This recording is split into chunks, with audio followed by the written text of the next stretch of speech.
Hello, good morning to you all. Namaskar. Today I will start my lecture on the Charak Samhita. To know the Charak Samhita, I may classify it into three dimensions. Number one, about the Charak Samhita. How much chapters are there? How much asthan are there? What is the structural entity of the Charak Samhita? What type of slokas are there? And many other things. Second thing is about the contributors of the Charak Samhita. Because the Charak Samhita, which we receive nowadays, is not the contribution of only one person. The basic preachings has been expounded by Maharshi Punarvasu Atre. The Charak, one of the 6 disciples of the Maharshi Atre, has written the contents in his way, in his language, in his way, and that was approved by the committee of the Rishi Parishad se Anumanya. And third thing about the contents of the Charak Samhita, and that is a big thing, and that is the subject of the many disciplines, because yadi hasti tadanyatre anne hasti ne tachkvachit. What is here is everywhere, and what is not here is nowhere. It means the every aspect of the life and its science has been collected here as a seed or as an explanation. So, first of all, I must introduce the contributors of the Charak Samhita. There are 4 stratum. Number 1, the stratum of the expounder or Adi Updeshta. Second one is the stratum of the writer. And as to save the time, both the stratum may be mixed, and there is very little difference between the contribution of these two. The third basic contributor is the Charak, and that is the redactor or Pratisanskarta. And fourth one is the supplementator, where 1/3 part of the Charak Samhita was ruined, and that has been resupplemented by Acharya Dridhabal with the Silonch Vritti. So first we have to start with the Adi Updeshta, Maharshi Punarvasu Atre.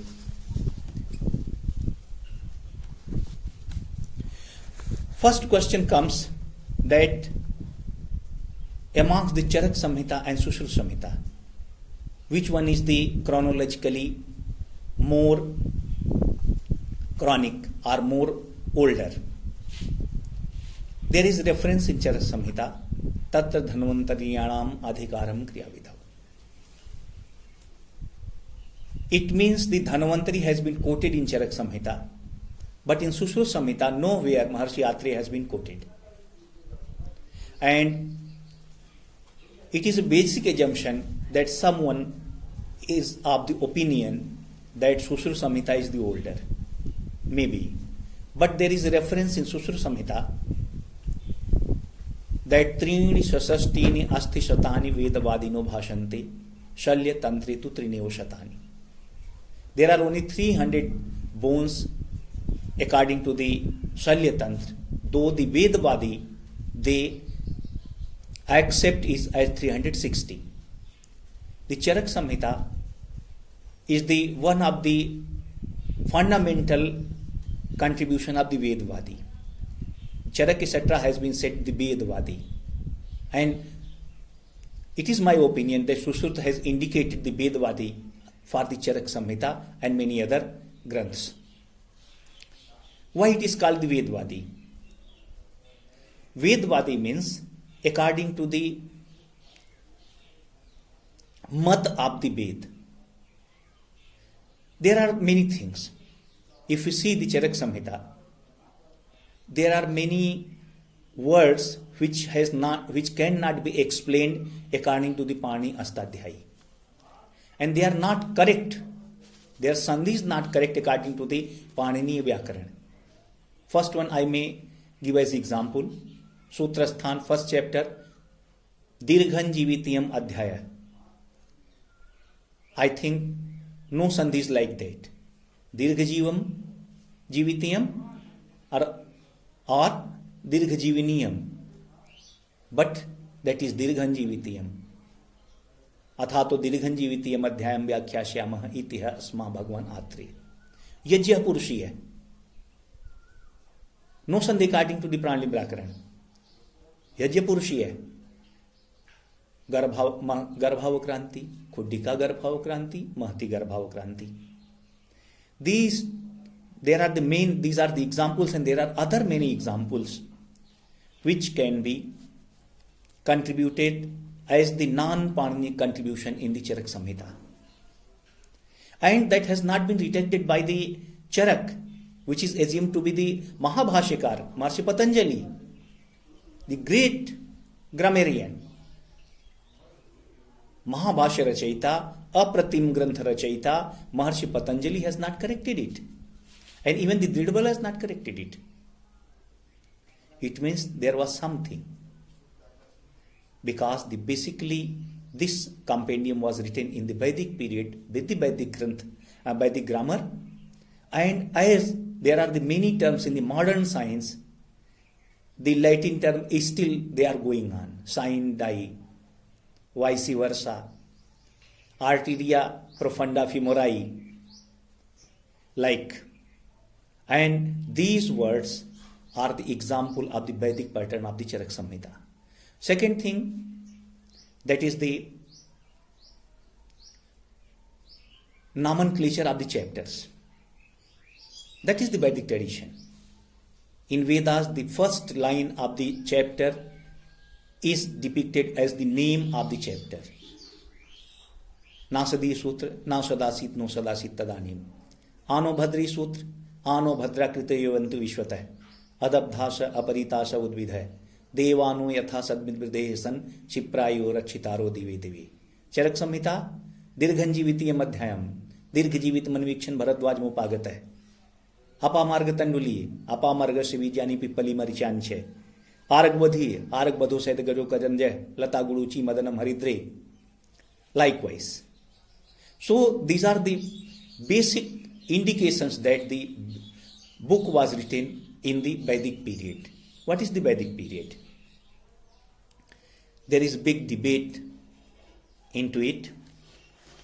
There are the Indian scholars, according to Shankar Balakrishna Dikshit, the Satpad Brahman, he proclaims that it is of the 3000 ईस्वी BC.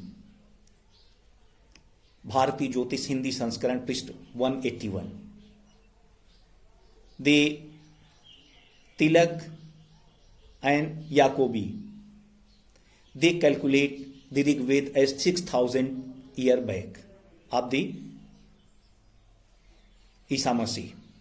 But the Western scholar Winternitz has given the opinion that the Rig Veda is only 2500 year BC. Why it is? There is no reason. And Shankar Balakrishna Dikshit, Tilak and all these fellows has calculated according to the Nakshatri Ganana, according to the zodiac of the space. But that has not been accepted by the historians. Reason God knows.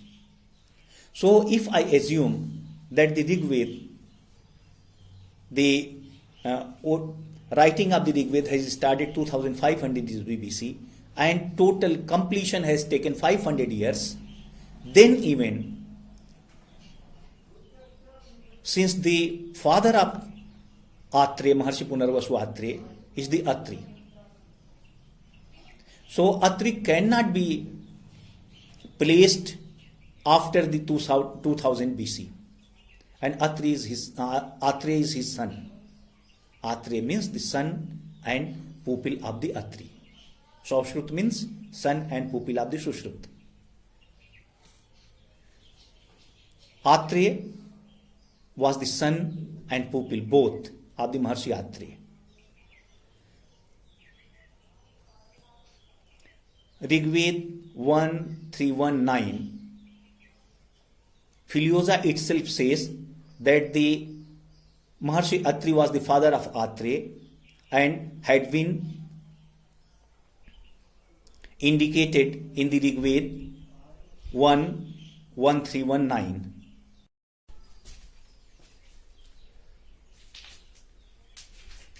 Filiosa himself has indicated that the Atri was the father of Maharshi Atreya, and it is written in the Rigved 1.1.3.9.9. There are many other Atreya as Krishna Atreya, Punarvasu Atreya and Bhikshu Atreya.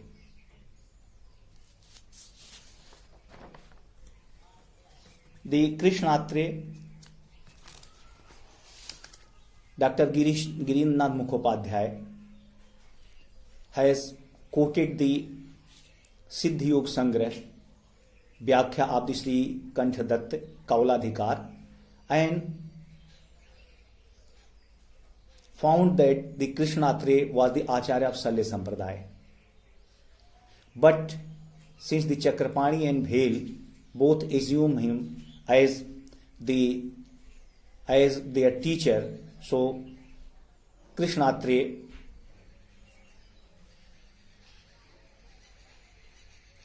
is no way Acharya of the Salya Tantra. The Krishna Atreya has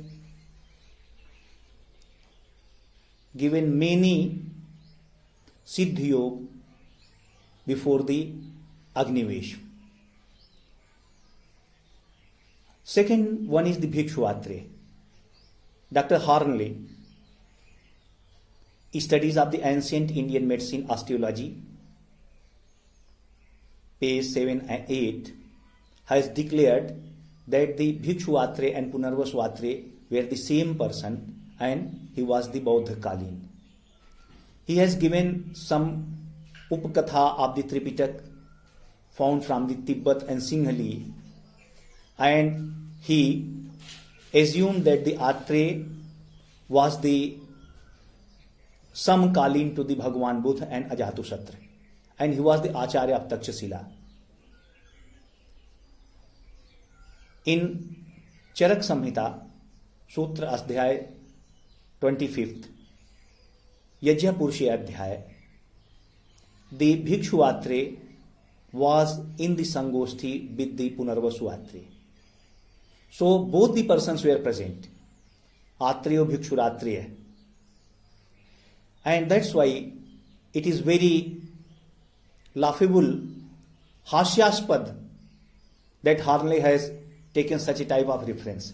Second thing is, the Bhikshu term was used before the Bhagwan Buddha in Panini Astadhyay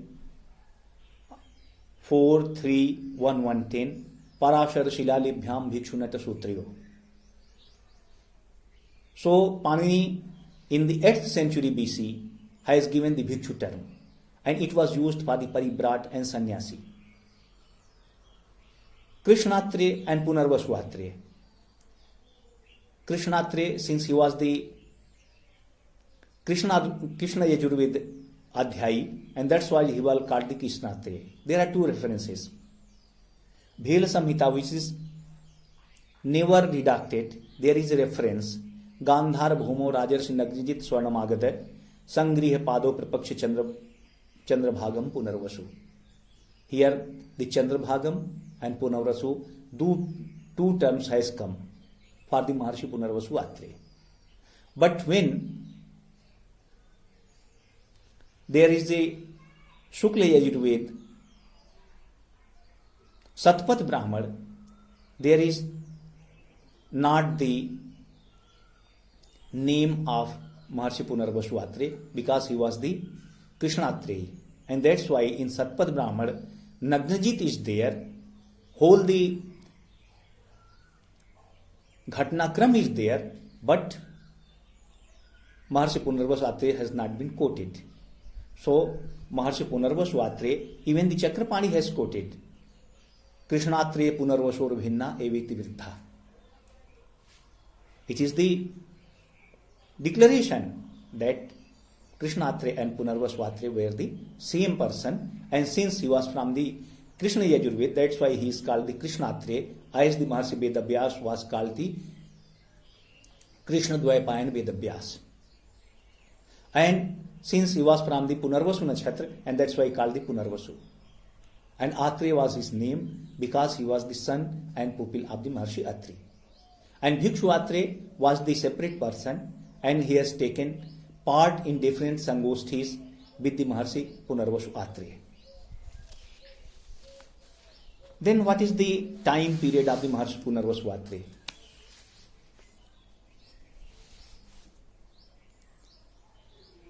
The second thing is that is called he was the Acharya of Takshashila and Jivak. But Maharshi Punarvasu Atre was the Yayavar. And the Takshashila Acharya was the Salin. And the Guru of the Jivak was the Kapilaksh or Madhavakacharya, not the Atre. And the references as the Punarvasu Yayavar, Himparsu, Kailash, Chaitra, Dhanishayatan, Kampil, Panchagang, Badri, Kedar, Ahichatra, all is there, but there is no Takshashila at all. So it is very clear that Bhikshu Atre was the another person, and Krishna Atre and Punarvasu Atre was the one person. If we see Gandhar and Panchal, both has been quoted in Bhel and Charak Samhita. And in Panini and Buddhakal, the Takshashila was the one of the center of the education. But that is not has been quoted in the Panini or Buddhakal, in the Charak and Bhed.